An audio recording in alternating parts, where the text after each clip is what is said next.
नमस्कार। आज वार्षिक राशिफल में कर्क राशि पे बात करते हैं कि आने वाला 2023 कर्क राशि वालों के लिए कैसा वर्ष रहेगा। तो चलिए बात करते हैं मुख्य परिवर्तन क्या है कर्क राशि में। तो मुख्य परिवर्तन इस वर्ष में है। एक तो 17 जनवरी 2023 को शनि कुंभ राशि में यानी राशि से अष्टम में प्रवेश कर रहा है, जो शनि की ढैया प्रारंभ हो रही है, जो कर्क राशि वालों के लिए खराब माना जाता है। साथ ही साथ दसम भाव में 24 अप्रैल से बृहस्पति राहु एक साथ हो रहे हैं। मेष राशि में बृहस्पति हो, हालांकि दसम भाव का बृहस्पति तो अच्छा माना था, पर राहु और बृहस्पति का गुरु चांडाल योग दसम भाव पे होना थोड़ा पिता के लिए खराब होता है। पिता से वैचारिक मतभेद भी उत्पन्न करता है। साथ ही साथ या पिता नहीं तो कार्यक्षेत्र में किसी अधिशासी अधिकारी से या तटस्थ अधिकारी से वाद विवाद होने की संभावना हो सकती है। साथ ही साथ कुछ ईर्ष्यालु प्रवृत्ति के लोगों से आपके इस वर्ष में झगड़े, मनमुटाव, दिक्कतें उत्पन्न हो सकती है। तो उसके लिए आपको एक तो बृहस्पति का आराधना करना चाहिए, बृहस्पति की पूजा अर्चना करना चाहिए, जैसे विष्णु सहस्त्रनाम का पाठ करना चाहिए या प्रत्येक बृहस्पतिवार को कुछ फल वगैरह विष्णु जी को चढ़ा करके बच्चों में बांटना चाहिए। दूसरा कार्य आप ये कर सकते हैं कि राहु के लिए राहु का एक बीज मंत्र होता है, ओम कुम कुलप हुम फट स्वाहा। ये बीज मंत्र का जब भी राहु के लिए कर सकते हैं एक माला, इससे भी आपका ये गुरु चांडाल योग के कुप्रभाव से बच सकते हैं। जहाँ तक शनि की ढैया है, तो शनि की ढैया के लिए शनिवार को काली वस्तुओं का दान करना बहुत ही हितकर होता है। और साथ में आप प्रत्येक शनिवार के दिन आप मंदिर जाएं और दीपक जलाएं, जो सभी जानते हैं। अब आते हैं सीधे सीधे ये 2000 वर्ष महीनेवार क्या कुछ खास रहने वाला है, क्या दिक्कतें। तो सबसे पहले हम बात करते हैं इस साल कर्क राशि वालों के लिए जो जनवरी का महीना है, वो वैसे तो सामान्य तौर पे अच्छा है, ऊर्जावान है, लेकिन शनि की ही ढैया यहीं से प्रारंभ होना चालू हो जा रही है। तो सबसे महत्वपूर्ण चीज़ ये है कि ये शनि की ढैया में थोड़ा दाम्पत्य जीवन पे खराब असर पड़ सकता है, वैचारिक मतभेद हो सकता है, तो इस पर ध्यान देने की ज़रूरत है। साथ ही साथ नौकरी पेशे वालों के लिए जो शनि की ढैया प्रारंभ हो रही है, वो आगे चल कर के स्थान परिवर्तन के भी योग बना सकता है। जनवरी के महीने में जो मकर का सूर्य है, वो आपके आर्थिक रूप से मजबूत बनाए रखेगा। आप अपने कार्यक्षेत्र में व्यस्तता रहेगा, ऊर्जावान बने रहेंगे। कुछ जहाँ तक मंगल का बात है, तो मंगल वृषभ राशि में है, वो आपके आत्मबल को पूरी तरह से बनाए रखेगा। फरवरी महीने की अगर हम बात करें, तो फरवरी महीने में कुंभ का शुक्र और शनि अष्टम भाव में हो जा रहे हैं, जो थोड़ा सा आर्थिक चिंताएं या स्ट्रेस, आपके तनाव में वृद्धि करते हुए दिखाई दे रहे हैं। आप कुछ भविष्य को लेकर या जिम्मेदारियों को लेकर के स्ट्रेस बढ़ेगा, जिससे पारिवारिक चिंताएं या पारिवारिक वातावरण में थोड़ा सा अरुचि की स्थिति हुई। साथ ही साथ दाम्पत्य जीवन में भी दिक्कत या जीवन साथी के स्वास्थ्य को लेकर भी परेशान हो सकते हैं। धनु राशि में बुध है, जो षष्ठ भाव में कहा जाएगा, वो थोड़ा सा अनावश्यक खर्चे बढ़ा सकता है। फिर भी मंगल नामक ग्रह जो है वो एकादश भाव में मजबूत बना हुआ है, जो आपके आर्थिक स्थिति को बैलेंस किया रहेगा। और साथ ही साथ सूर्य की जो स्थिति है फरवरी महीने में सप्तम और अष्टम की, वो भी सामान्य रूप से आपका सहायक ही होगा। अब आते हैं मार्च के महीने में। तो मार्च के महीने का जो स्थिति दिखाई दे रही है, वो शुक्र, बुध और शनि एक साथ पाए जा रहे हैं, तथा सूर्य जो होगा वो आधा महीना कुंभ में होगा और आधा महीना प्रारंभ में कुंभ में होगा, बाद में मीन राशि में होगा। तो मीन राशि में जो सूर्य होगा वो निसंदेह भाग्य का मार्च का जो अंतिम का समय कहा जाएगा, 15 मार्च के बाद का, वो थोड़ा आपकी स्थितियों में सुधार तो लाएगा और आप थोड़ा सा ऊर्जावान होंगे, लेकिन इस प्रारंभ में थोड़ा सा स्ट्रेस और तनाव आपके ऊपर प्रभावी रहेगा। अनावश्यक स्ट्रेस की वजह से स्वास्थ्य पे थोड़ा सा असर पड़ सकता है, उदर विकार पे थोड़ा ध्यान देना है और बिला वजह का वाद विवाद से बचें, थोड़ा सा पारिवारिक वाद विवाद से दूर रहें, इस पे ध्यान देने। जो अप्रैल के महीने की बात करें तो अप्रैल के महीने में जो मुख्य परिवर्तन ये दिखाई दे रहा है कि बृहस्पति और शुक्र सानिध्य बना रहे हैं मेष राशि में 10वें भाव में।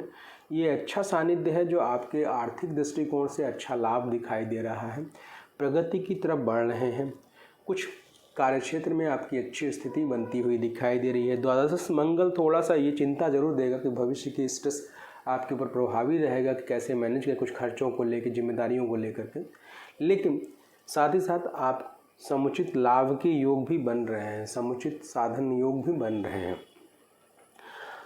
थोड़ा सा व्यस्ततापूर्ण महीना कहा जाएगा, खास करके 24 अप्रैल के बाद ज़्यादा ही बड़ा परिवर्तन की स्थिति दिखाएगा, क्योंकि बृहस्पति आपका जो है वो मजबूती के साथ आपके सहयोग में एक 10वें भाव में मजबूत हो रहा है, जो आपके लिए काफ़ी लाभप्रद होगा। मई के महीने की बात करें तो 10वें भाव में बृहस्पति सूर्य बुध एक साथ हैं, बुधादित्य योग भी बन रहा है। प्रारंभ में आप आर्थिक रूप से काफ़ी ऊर्जावान और कार्यक्षेत्र में काफ़ी प्रगति और अच्छा उत्साहित महसूस करेंगे। साथ ही साथ पारिवारिक वातावरण भी सुखद होगा और विद्यार्थियों के लिए भी अनुकूल समय होगा, सुखद समय कहा जाएगा। थोड़ा आप चिंताएं छोड़ करके कार्य करने पे ही ध्यान देवें, समय का सदुपयोग करने पे ध्यान देवें, तो ये महीना अच्छा गुजरेगा। कोई विशेष चिंता की बात नहीं है, अलबत्ता 12वें शुक्र और मंगल जो है वो केवल स्ट्रेस बढ़ाएंगे। और अगर कुछ लोग मधुमेह के अगर रोगी जो लोग हैं तो थोड़ा सा अपने मधुमेह को नियंत्रित करने की चेष्टा करें, वो ज़्यादा है। अब आते हैं जून के महीने में। जून के महीने की अगर हम बात करते हैं तो जून के महीने में ख़ास बात यह है कि राशि में ही आपका जो है मंगल शुक्र की स्थिति है, जो आपको संवेदनशील बना रहा है, थोड़ा सा विपरीत लिंगी संबंधों में आकर्षण को वृद्धि करा रहा है। और हो सकता है कि आप किसी विपरीत लिंगी संबंधों के आकर्षण को लेकर परेशान हो या भावनात्मक संबंधों को लेकर परेशान हो सकते हैं। जीवन साथी से थोड़े से वैचारिक मतभेद हो सकते हैं, क्योंकि भावनात्मक अपेक्षाएं आपकी ज़्यादा परेशान कर सकती हैं। और जो सूर्य की स्थिति है वह अच्छी दिखाई दे रही है, क्योंकि एकादश भाव में सूर्य की स्थिति, द्वादश भाव में सूर्य, तो आपको आर्थिक दृष्टिकोण से बैलेंस बनाए रखेगा, अच्छा स्थिति बता रहा है। बाकी रही बात 10वें भाव में बृहस्पति की जो स्थिति है, बुध के साथ जो संयोग बन रहा है वो अच्छा संयोग बन रहा है, जो आपके आर्थिक प्रगति का सूचक बन रहा है। फिर इसी प्रकार हम जुलाई की तरफ बढ़ते हैं। तो जुलाई में जो खास बात ये दिखाई दे रही है हमें कि जुलाई के महीने में आपका जो मंगल नामक ग्रह है वो द्वितीय भाव में काफ़ी मजबूत है, जो आपके आत्मबल में काफ़ी वृद्धि कर रहा है। आप पूरी तरह धन संचय में लगेंगे, आर्थिक रूप से प्रगति होगी, कार्यक्षेत्र में भी प्रगति होगी। कुछ महत्वपूर्ण बात यह है कि आपके कार्यक्षेत्र में आपकी लोकप्रियता भी बढ़ेगी। स्थितियां काफ़ी सुधार की तरफ दिखाई दे रही हैं, उत्साहवर्धन का समय कहा जाएगा। बशर्ते 12वें घर में जो बुध की स्थिति है उससे थोड़ा खर्चे पर नियंत्रण करने की ज़रूरत है। इसी तरह से हम अगर अगस्त महीने की बात करते हैं तो द्वितीय भाव में शुक्र बुध मंगल ये 3 ग्रह एक साथ पाए जा रहे हैं, जो निसंदेह काफ़ी लाभकारी दिखाई दे रहे हैं, काफ़ी बैलेंसिंग दिखाई दे रहे हैं। हो सकता है कि कोई प्रॉपर्टी के बेचने से आपको पैसे का लाभ मिले या किसी प्रॉपर्टी द्वारा आपको धन लाभ मिल सकता है, एक महत्वपूर्ण बात ये हो सकता है। दूसरे, प्रॉपर्टी के क्षेत्र में कार्यरत व्यक्तियों के लिए अप्रत्याशित लाभ भी हो सकता है। साथ ही शेयर आदि से भी अच्छे धन आने के संकेत बन रहे हैं। साथ ही साथ आप अपने कार्य क्षेत्र में काफ़ी दृढ़तापूर्वक या पंक्चुअलिटी के साथ व्यस्त रहेंगे, जिसका लाभ आप ले पाएंगे। तो अगस्त का महीना अच्छा महीना कहा जाएगा। सितंबर के महीने में जो महत्वपूर्ण बात यह है कि सितंबर का महीना भी काफ़ी ऊर्जावान है, आत्मबल में वृद्धि होगी, कुछ राजनीतिक या शासन सत्ता का सहयोग प्राप्त होगा, अच्छे उच्च स्तरीय संबंधों का लाभ प्राप्त होगा। सूर्य का द्वितीय भाव में होना बुध का बुधादित्य योग प्रारंभ के दिनों में बन रहा है, जो आर्थिक प्रगति का विशेष लाभ दिखाई दे रहा है। तो सितंबर का महीना भी काफ़ी ऊर्जावान दिखाई दे रहे हैं, काफ़ी अच्छी स्थिति में बने रहते हुए दिखाई दे रहे हैं। इसी तरह अक्टूबर के महीने में अगर हम आगे बढ़ते हैं तो हम देख पा रहे हैं कि तुला राशि में चतुर्थ भाव में मंगल और केतु की स्थिति बन रही है, जो माता के स्वास्थ्य के लिए या किसी घर में किसी स्त्री के स्वास्थ्य के लिए हानिकारक हो सकता है। साथ ही साथ आप थोड़ा संवेदनशील और व्यग्र हो सकते हैं। हड़बड़ी में कोई काम ना करें, इस समय जल्दबाजी में किया गया कार्य आपको भारी नुकसान कर सकता है। साथ ही साथ तृतीय भाव में बुध और सूर्य की स्थिति अच्छा योग बना रहा है, कुछ संबंधों का लाभ दिखा रहा है। आर्थिक दृष्टिकोण से वैसे ये महीना सामान्य कहा जाएगा। कुछ विशेष व्यस्तताओं के साथ अच्छा प्रगति भी ले सकते हैं। आध्यात्मिक रुचि या सामाजिक रुचि में आप काफ़ी पूजा पाठ या इन चीज़ों में काफ़ी व्यस्त रह सकते हैं। नवंबर के महीने में अगर हम बढ़ते हैं तो नवंबर के महीने में जो नीच का सूर्य है वो थोड़ा सा परेशान कर सकता है, आपको स्वास्थ्य के दृष्टिकोण से थोड़ा उदर विकार की दिक्कतें दे सकता है। लेकिन आर्थिक मामलों में नवंबर का महीना अच्छा कहा जाएगा।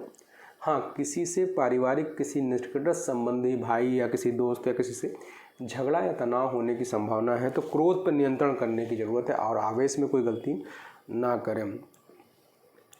दिसंबर के महीने में अगर हम बात करें तो दिसंबर के महीने में अष्टम भाव में मंगल और सूर्य, वृश्चिक राशि में मंगल और सूर्य की जो स्थिति है पंचम भाव में, वो काफ़ी अच्छी स्थिति कही जाएगी। काफ़ी आत्मबल से परिपूर्ण कहे जाएंगे, ऊर्जावान कहे जाएंगे। आपको इस विशेष लाभ मिलता हुआ दिखाई दे रहा है। और इस महीने में आपका गुरु चंडाल योग खत्म रहेगा, नहीं रहेगा तो इस तरह से पूर्ण रूप से दशमस्त बृहस्पति आपको कुछ रचनात्मकता देगा। नौकरी के क्षेत्र में कार्यरत व्यक्तियों के लिए सफलता का समय है, कुछ प्रोन्नति भी हो सकती है, या टीचिंग के क्षेत्र में कार्यरत व्यक्तियों के लिए विशेष लाभ का समय कहा जाएगा। सबसे महत्वपूर्ण बात यह है कि यह जो महीना है वो आपके लिए कुछ विशेष उत्साह वृद्धि का समय, कुछ अच्छे संकेत दे रहा है जो भविष्य में आपको ऊर्जावान बना रहा है। तो ओवरऑल ये पूरा का पूरा वर्ष जो है वो कर्क राशि वालों के लिए सामान्य तौर पर अच्छा ही कहा जाएगा। लेकिन मुख्य रूप से एक तो ढैया है, उस पर थोड़ा सा ध्यान देना है। जिस महीने में हमने थोड़ा सा सावधानी बरतने की कोशिश करनी है उस पर ध्यान देना, दाम्पत्य जीवन पे केयर करना और जो उपाय बताया गया उस पर करें तो ये महीना आपका अच्छा गुजरेगा। नमस्कार।